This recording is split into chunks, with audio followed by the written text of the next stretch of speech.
Best story on the back page of The Sun, and the Times covering this morning. The Times going for BA pilots help referees hone VAR process.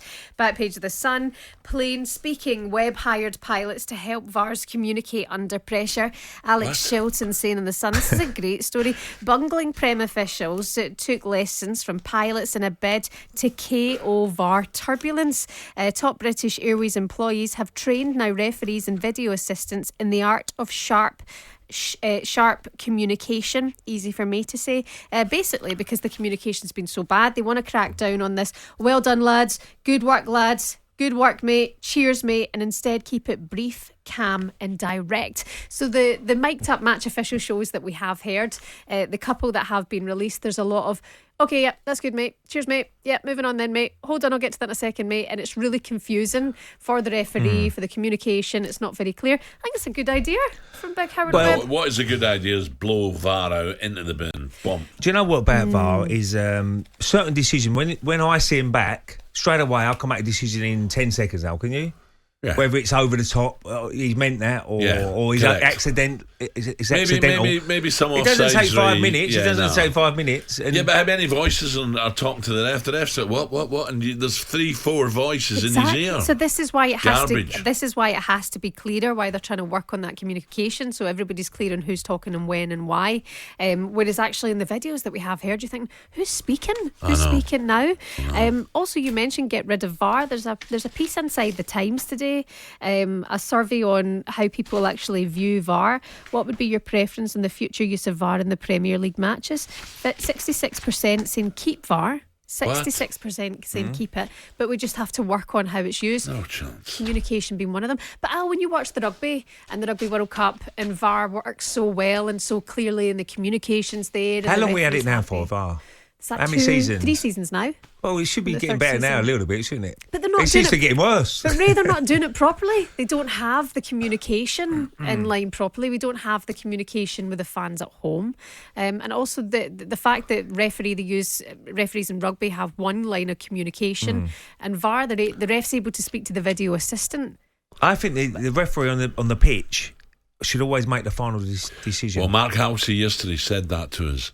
He said, look, if there's something you're like, ooh, just say to the ref, I suggest you go and look at the pitch side monitor. Don't say it's an over-the-top tackle. Don't say it's two-footed. Just let him have a look at it. Don't say it's and dangerous. Let him decide. Go and have a look and make your decision. I agree with that. Some of the other things in this poll that's been done: make conversations between video assistants and refs on-field officials public. That's 42% of people calling for that. Introduce a time limit for VAR reviews, and that's 28% calling for that, and also 35% looking for that to happen as well. Shebahn, the game's all about goals. Players can't celebrate goals anymore. It's so bad. All the stoppages. So I don't know where this 60% are coming from. What game was it? The Tottenham game, wasn't it? When it was about 21 minutes. 21 minutes. Just hanging around watching.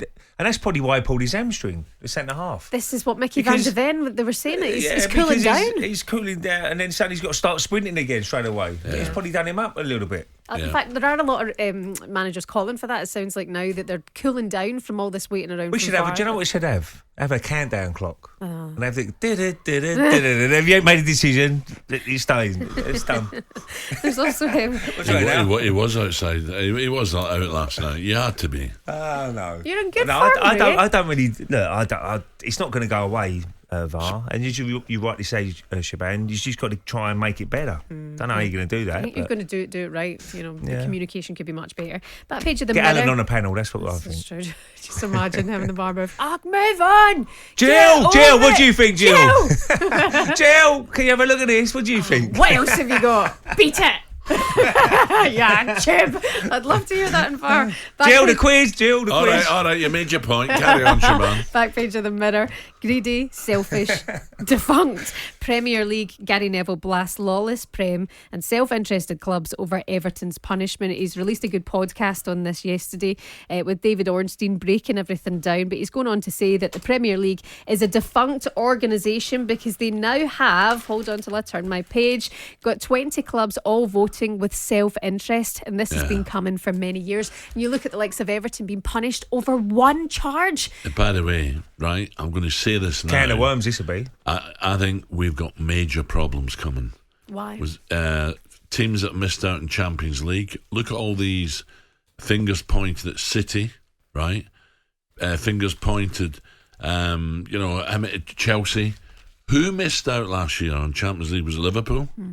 Why? What if they say, hold on a minute, you've cost us 500 million quid because we're not in the Champions League. Income, bonuses, right? We're not in it. We are suing you because you've got these charges. You're doing nothing against them. If they've broken the rules, City and Chelsea have broken the rules, why are we suffering to the tune of 500 million? And if they sue them, this could be catastrophic for the Premier League. It would be awful, but how, Alan, can Everton be done for one charge? I agree. 10 point, I feel sorry for him, yeah. And 115 charges to Manchester City. But as David Ornstein said yesterday, the difference is that Everton are cooperating with the Premier League, whereas Manchester City are saying they're denying it, and this hasn't happened. So Shebahn, I'm not I'll make it clear. I'm not anti-City. I'm not anti-Chelsea. It's not fair what's happened to Everton. Everton have held their hands up, and they paid this. I think that'll be reduced from 10. I think they might get 5 back. I do. On appeal. I think they'll get and it's going to cause chaos towards the end of the season. And as that old saying goes, it's better to ask for forgiveness than permission. And Everton went in and were open and upfront about the whole situation, and they've been punished so badly, but they also did wrong. The amount of fans who are saying they can't be complaining about points deduction when they've done wrong, but 115 charges over Man City. And this was all over around 20 million that they overspent, right? 20 million's nothing now. And if they and there's also a story with a Charleston deal. They thought they'd done a deal, and by all accounts, Tottenham, Daniel Levy, very clever at the last moment, said the player wants to come to us. He's come to us. We'll give you 20 million less, and they had to take it. They needed the money, and they were 20 million short. So it's not as if they've broken this rule by spending over 200 million. They haven't.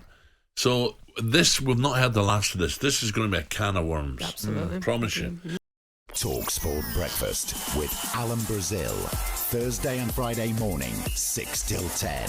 On AM, on DAB, via the talkSPORT app and on your smart speaker. talkSPORT.